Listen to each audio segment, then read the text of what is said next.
شروع کرتا ہوں اللہ پاک کے بابرکت نام سے جو نہایت مہربان اور رحم والا ہے۔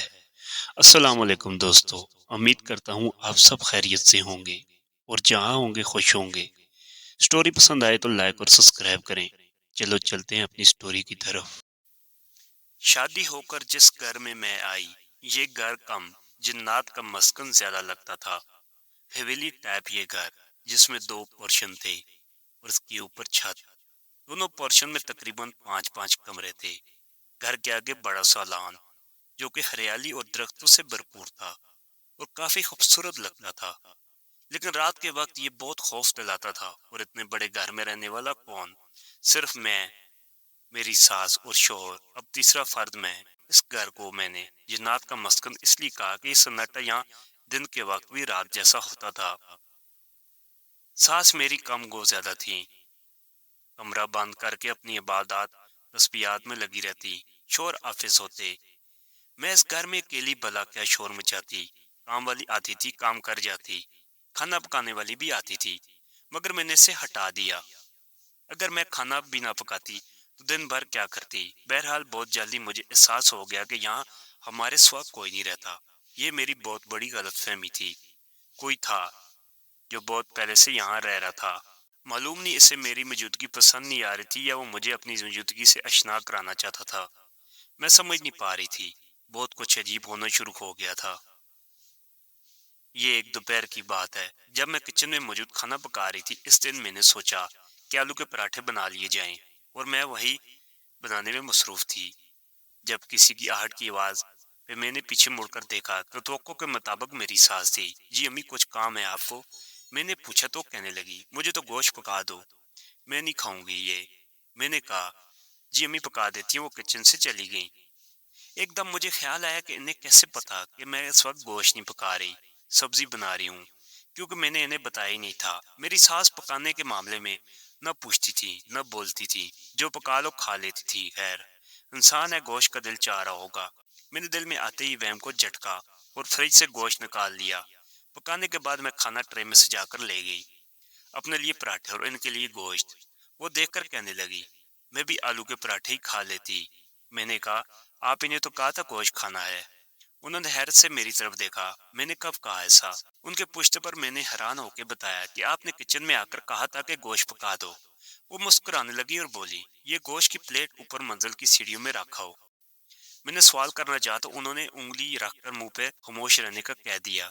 میں سمجھ چکی تھی کہ معاملہ کچھ اور ہے، چنانچہ چپ چاپ پلیٹ اوپر والی سیڑھیوں پہ رکھ آئی، اور حیرت کی انتہا نہ رہی اس وقت جب یہ پلیٹ شام کو مجھے خالی ملی۔ اوپر تو کوئی رہتا ہی نہیں ہے، کھانا کس نے کھایا؟ وہ جو کوئی بھی تھا، یہ میری اور اس کی پہلی ملاقات تھی، اور میرے ساتھ ہونے والے عجیب واقعات کی شروعات یہی سے ہوئی تھی۔ اس کے بعد میں ساس کے بنا کہے اکثر جب بھی گوشت بناتی ایک پلیٹ اوپر منزل کو جانے والی سیڑھیوں پہ رکھ دیا کرتی۔ کبھی کچھ مٹھائی بناتی تو وہ بھی رکھتے تھی، پھر پلیٹ خالی ملا کرتی تھی۔ میں سمجھ چکی تھی کہ یہاں جنات ہیں، بہرحال ہمیں کوئی نقصان نہیں دیتے تھے، بس کچھ عجیب واقعات ہوتے رہتے۔ کبھی کسی بچے کی رونے کی آواز آتی، کبھی ایسا لگتا بہت ساری لڑکیاں آپس میں مل کر ہنس رہی ہوں، کبھی لگتا کوئی عورت میرے پیچھے سے گزری ہے۔ کچھ زیادہ حیران کن بھی ہو جاتا۔ ایک دفعہ یوں ہوا کہ نہانے میں چلی گئی، اس وقت میری ساس سو رہی تھی، اتنے میں دروازے کی گھنٹی بج گئی۔ یا اللہ، کون آ گیا اس وقت؟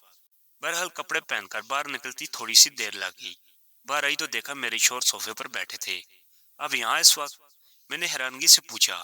اس سے زیادہ حیرانی سے انہوں نے مجھے اور پھر اپنے پیچھے مڑ کر دیکھا اور پریشان ہو کر بولے، اگر تم یہاں ہو تو جس نے دروازہ کھولا وہ کون تھی؟ میں نے حیرت سے پوچھا تو کہنے لگے کہ دروازہ بھی تم نے کھولا اور باتھ روم سے نہا کر بھی تم آ رہی ہو۔ میں تو اس لیے جلدی گھر آ گیا کہ میری آج طبیعت ٹھیک نہیں۔ میں نے انہیں بتایا کہ دروازہ میں نے نہیں کھولا۔ پھر یوں ہوا کہ کچھ دن بعد مجھے خوشخبری ملی کہ میں ماں بننے والی ہوں۔ یہاں سے میرے ساتھ ہونے والے واقعات کچھ بھیانک رخ اختیار کر گئے۔ اس رات میں اور میرے شوہر باہر گھومنے گئے تھے۔ واپس آ کر جب ہم سوئے تو اس رات جو ہوا وہ میرے لیے ناقابل برداشت تھا۔ رات کو نہ جانے کتنے بجے کا وقت تھا جب کمرے کا دروازہ کھلا۔ ایک عورت جو قد میں لمبی اور جسامت میں اچھی خاصی چوڑی تھی، سیاہ لباس میں اندر داخل ہوئی۔ اس کے چہرے پہ بائیں گال پہ کھڈا سا تھا، جیسے کسی وقت میں شدید آگ لگنے سے کھال جلس کی ہو۔ اس کے ہاتھ میں کوئی نوکیلی سی چیز تھی، چاقو ٹیپ۔ وہ بیڈ پہ میرے پاس آ کر کھڑی ہو گئی۔ میں اسے دیکھ رہی تھی اور ایسے کہ میرا سارا جسم سن ہو چکا تھا۔ میں صرف اپنی آنکھوں کو حرکت دے سکتی تھی اور آنکھیں پھاڑے اسے دیکھ رہی تھی۔ اس عورت میں سے بڑی گندی بدبو آ رہی تھی۔ اس نے ہاتھ بڑھا کر وہ نکیلی چیز میرے دل پر رکھ دی اور پھر وہ اسے چلاتی ہوئی میرے پیٹ تک لے آئی۔ پھر اس نے ہاتھ ہوا میں ایسے اٹھایا کہ جیسے وہ چیز میرے پیٹ میں کھوپ دی گئی۔ جیسے ہی اسی نکیلی چیز جو کہ چاقو ٹیپ تھی وہ میرے پیٹ تک آئی، میں نے زوردار چیخ ماری اور اٹھ بیٹھی۔ میری آنکھیں اپنی چیخ سے کھلی تھی۔ میرے شوہر بے خبر سو رہے تھے۔ کیا وہ میرا خواب تھا؟ میں نے سوچا، مگر نہیں، یہ خواب نہیں تھا، کیونکہ کمرے کا آدھا کھلا دروازہ جو کہ میں نے رات کو لاک کر کے سوئی تھی اور کمرے میں پھیلی شدید نگوار بو اس بات کی گواہی دے رہی تھی کہ جو کچھ ہوا محض خواب نہیں تھا۔ جیسے تیسے رات گزاری۔ صبح رات والے واقعے کا ذکر شور سے کیا تو وہ بھی کچھ پریشان ہو گئے، کہنے لگے یہ بات تم امی کو بتا دو۔ دوپہر کو جب میں کھانا لے کر ساس کے پاس بیٹھی تو میں نے انہیں ساری بات بتائی۔ میری ساس نے کہا کہ رات کو میرے پاس آنا، میں دیکھتی ہوں کیا مسئلہ ہے۔ اتنا تو میں جانتی ہوں کہ اس گھر میں رہنے والا جنات کا قبیلہ ایک عرصے سے اس گھر میں رہ رہا ہے، وہ نقصان پہنچانے والا نہیں۔ یہ میرے لیے نیا انکشاف تھا کہ میری ساس کچھ نہ کچھ عملیات کا علم جانتی تھی اور اس گھر میں کوئی ایک آدھ جن نہیں بلکہ باقاعدہ پورا قبیلہ جنات کا رہتا ہے، جن میں ہر عمر کے جنات موجود ہیں، بچے، بوڑھے، جوان، عورتیں، اور ان کا سردار بھی ہے۔ خیر میں نے جیسے تیسے دن گزارا۔ رات کو اپنی ساس کے پاس گئی تو وہ پوچھنے لگی کہ تم رات کل کہاں گئی؟ میں نے کہا کہ ہم ریسٹورنٹ گئے تھے اور وہاں سے واپسی پہ ایک فیملی پارک میں چلے گئے۔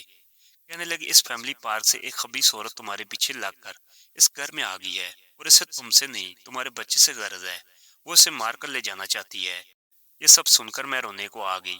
وہ کہنے لگی پریشان نہ ہو، جب تک میں ہوں تمہیں کچھ نہیں ہوگا۔ انہوں نے کچھ پڑھائی کر کے میرے اوپر پھونک دی اور کہا کہ ہر وقت ارد گرد قرآن یاد کا ورد کر کے حصار باندھ کے رکھا کرو، جب تک یہ بچہ اس دنیا میں نہیں آ جاتا، اس کے بعد بھی کوئی بندوبست کر لیں گے۔ خیر میں وہاں سے آ گئی مگر بہت ڈری ہوئی تھی۔ پھر اس کے بعد کچھ نہ ہوا، میں ہر وقت آیات کا ورد رکھنے لگی۔ یہ تقریباً اس وقت کی بات ہے جب مجھے 8واں مہینہ لگ چکا تھا۔ میں اپنے کمرے سے نکل کر باہر کچن کی طرف جا رہی تھی جب مجھے کسی نے زور سے پیچھے سے دھکا دیا۔ میری بلند ہوتی ہوئی چیخ اس وقت میں میرے حلق میں رہ گئی جب میں گرنے کے بجائے آدھی فضا میں ہی ملک رہ گئی۔ اسی دو ہاتھوں نے مجھے تھاما ہوا تھا، وہ گرنے سے بچا لیا تھا۔ میں وہیں بیٹھ گئی، میرے دل کی دھڑکن بے قابو ہو رہی تھی۔ میں گہرے گہرے سانس لینے لگی جب پیچھے سے کسی نے میرے سر پر ہاتھ رکھا۔ میں نے مڑ کر دیکھنا چاہا مگر میری گردن نہ ہلی۔ بس آواز آئی، فکر نہ کرو بیٹی، ہم تمہاری حفاظت کریں گے۔ اس کے بعد وہ ہاتھ میرے سر سے ہٹا لیا گیا۔ میں نے ایک دم گردن موڑ کے دیکھا مگر وہاں کچھ نہیں تھا۔ ہاں ایک خوشبو تھی جو میرے آس پاس بکھری ہوئی تھی۔ میں اکثر اپنے شوہر کو مذاق میں کہتی تھی کہ یہ گھر تو کہانیوں والا بھوت بنگلہ ہے، مگر یہ بھوت بنگلہ اب میری حفاظت کر رہا تھا۔ اس گھر کے بھوتوں سے جو کہ جنات تھے ایک الفت سی ہو گئی تھی۔ ویسے بھی اکثر محلے والی خواتین آ کر بتایا کرتی تھی کہ تمہاری چھت پہ اکثر رات کو روشنی ہوتی ہے جس میں کافی مرد عورتیں چلتی پھرتی نظر آتی ہیں۔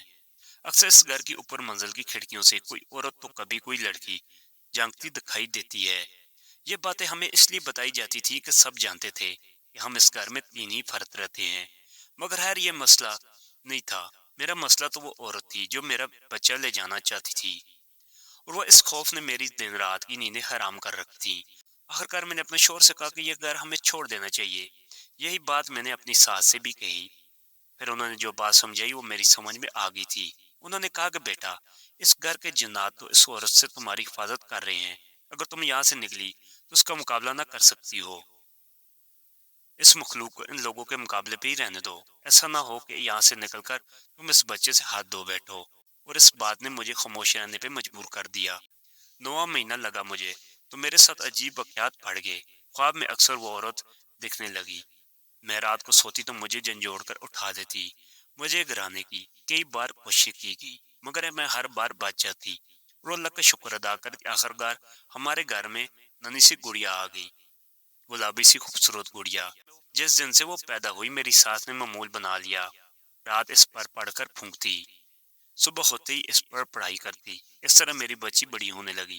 ہم نے اس کا نام نور رکھا تھا۔